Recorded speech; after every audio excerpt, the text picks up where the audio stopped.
آج قرآن کریم کو سویڈن میں سرکاری سرپرستی میں جلایا گیا.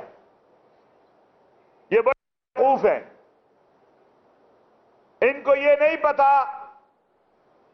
کہ افریقہ سے لے کر امریکہ تک اور امریکہ سے لے کر پاکستان تک اور پاکستان سے لے کے ارض حرمین شریفین مملکت سعودی عرب تک کروڑوں قاری جب قرآن تلاوت کرتے ہیں تو اس کی زبر پیش بھی اوپر نیچے نہیں ہوتی. بے شک اللہ تعالیٰ نے اس قرآن کی حفاظت کا اعلان کر رکھا ہے. اور سیدنا عثمان غنی رضی اللہ تعالیٰ عنہ محافظ قرآن بھی تھے، ناشر قرآن بھی تھے، حافظ قرآن بھی تھے، اور انہوں نے اپنے دور میں قرآن کریم کی بعض روایات کے مطابق 7 جلدیں بنائیں، یعنی 7، اور بعض کے مطابق 3 بنائیں، اور پھر ان کو پوری دنیا کے اندر رکھوا دیا تاکہ قرآن کریم قیامت کی صبح تک محفوظ ہو جائے.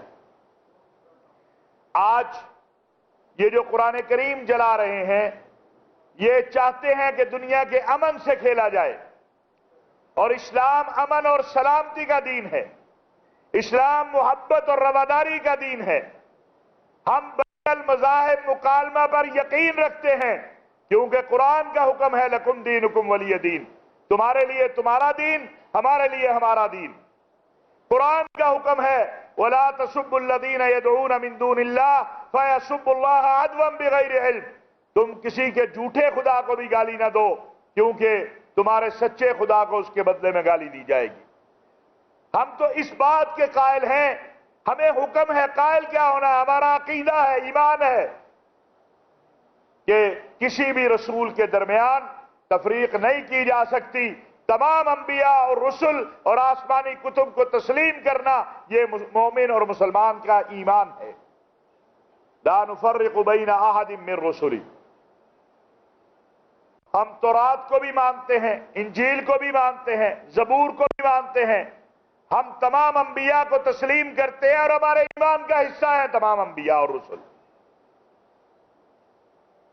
ہم بین المذاہب مکالمہ کے لیے پہلے بھی ہم نے کوشش کی، اب بھی کر رہے ہیں، اور میں آج اس پلیٹ فارم سے پوپ فرانسس، پاکستان کی مسیحی، ہندو، سکھ برادری اور جتنے دنیا میں غیر مسلم مذاہب جو ہیں ان کی قیادت نے قرآن کریم کے جلانے پر مذمت کی ہے.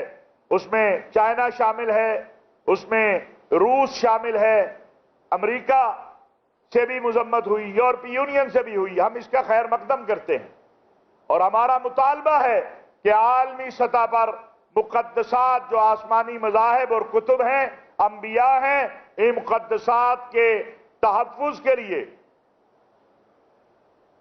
عالمی سطح پر قانون سازی کی جائے. اور حکومت پاکستان کو جس طرح ماضی میں ہم نے اسلاموفوبیا کے اوپر محنت کی اور اسلامی تعاون تنظیم کے ساتھ مل کر ہم اقوام متحدہ میں ایک دن 15 مارچ کا لانے میں کامیاب ہوئے اسلاموفوبیا کے خلاف، اسی طرح اس قانون سازی کے لیے ہمیں مل کر جدوجہد کرنی چاہیے. آج چونکہ خلفائے راشدین کا ذکر ہو رہا ہے اور اس میں اللہ تعالیٰ نے جو سب سے پہلا حکم دیا ہے وہ انصاف ہے. خلافت مدینہ کی ریاست، اس کا پہلا جو نقطہ ہے وہ یہ ہے ان اللہ یأمر بالعدل. آج میں اگر اپنی عدلیہ سے یہ سوال کروں کہ آپ کی عمارت پر بھی قرآن کی آیت لکھی ہوئی ہے، پارلیمان کی عمارت پر بھی کلمہ طیبہ لکھا ہوا ہے، کتنے مظلوم ہیں جن کی ضمانتیں گزشتہ 1 سال کے دوران لگی اور سیاسی مقدمات کی نظر ہو گئی. کتنے مظلوم ہیں جو بے گناہ جیلوں میں پڑے ہیں اور آپ چھٹیوں پہ جا رہے ہیں، جیسے عدالتوں میں کوئی مقدمہ نہیں ہے. ماشاءاللہ سارے لوگ بری ہو گئے یا ساروں کو سزا ہو گئی. محترم چیف جسٹس صاحب اور جج صاحبان، اس عدالت جس میں آپ بیٹھے اس کے بعد ایک اللہ کی عدالت بھی ہے، اور اگر کوئی 1 گھنٹہ بے گناہ جیل میں آپ کی وجہ سے پڑا ہوا ہے تو آپ کو جواب دہ ہونا ہے۔ یہ تو غریب ہیں بیچارے جو جیلوں میں پڑے ہیں۔ ریاست پہ جو حملہ ہوا 9 مئی کو، ریاست پہ جو حملہ ہوا، فوج کے اداروں پہ جو حملہ ہوا، جی ایچ کیو پہ جو حملہ ہوا، 2 ماہ گزر گئے ہیں، ابھی تک ان کیسوں کا بھی ہمیں کچھ ہوتا نظر نہیں آ رہا۔ قوم جاننا چاہتی ہے کہ جو مجرم بڑے واضح تھے، کلیئر تھے، ان کے حوالے سے عدلیہ نے کیا کیا ہے۔ پھر آپ کہتے ہیں کہ جی آرمی ایکٹ کے تحت عدالتیں نہ بھریں۔ جناب، جب آپ انصاف نہیں کریں گے، جب آپ مصلحتوں کا شکار رہیں گے، جب آپ کی عدالتیں سامنے نظر آتے مجرموں کو بھی کہیں نہ کہیں سہولت کاری کرے گی، تو پھر آرمی ایکٹ کیا قوم چاہے گی وہ عدالت بنے جو 24 گھنٹے میں فیصلہ کرے؟ یہاں قتل ہو جائے، یہاں دہشت گردی ہو جائے، کئی سال تک اس کے فیصلے نہیں ہوتے۔ ابھی جب میں آ رہا تھا تو وزیر اعظم صاحب کا میں بیان دیکھ رہا تھا کہ سوشل میڈیا کے اوپر کوئی ہمارے سپہ سالار جنرل حافظ سید آصف منیر صاحب کے حوالے سے کمپین چلائی جا رہی ہے اور فوج کے حوالے سے۔ محترم وزیر اعظم صاحب، ہماری آپ سے بھی گزارش ہے کہ یہ جو کمپین چلانے والے ہیں ان کو گرفتار کس نے کرنا ہے؟ ان کو سزا کس نے دینی ہے؟ ان کو کٹہرے میں کس نے کھڑا کرنا ہے؟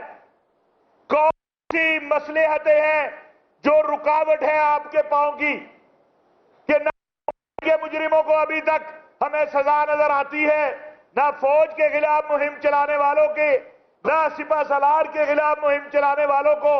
تو جناب والا، قوم کیا سمجھے اس کو؟ یہ ہے، لیکن قوم چاہتی ہے یہ کہ آپ فیصلہ کریں، عدالتیں فیصلہ کریں، جو مجرم ہے اس کو سزا دے، جو بے گناہ ہے اس کو رہا کرے۔ ہم یہ نہیں کہہ رہے کہ جو جس کا دل چاہے وہ کر لے، ہم کہتے ہیں انصاف کر لے، جو گناہگار ہے اس کو سزا دے، جو بے گناہ ہے اس کو رہا کرے۔